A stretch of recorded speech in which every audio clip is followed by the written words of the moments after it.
Natayang umabot po sa 20,604 na halaga po ng hinihinalang shabu ang nasamsam po ng pulisya sa isang bypass operation sa isinagawang noong linggo, Disyembre 21 sa bayan ng Umingan. Ayon sa Umingan Police Station, 11 maliliit na heat-sealed plastic sachet na may 3.3 gramo na hinihinalang shabu ang na-recover mula sa isang 25 anyos na lalaki na residente po ng San Fabian o bayan ng San Fabian, Pangasinan.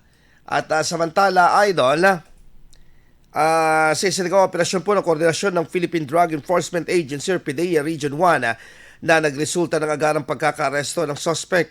Bukod sa shabu ay nakuha din ng mga otoridad ang bypass money na 500 pesos, 3 piraso ng boodle money na tigpa 500 pesos, isang cellphone, isang bakanteng plastic sachet, isang olive green na pouch at isang motorsiklo.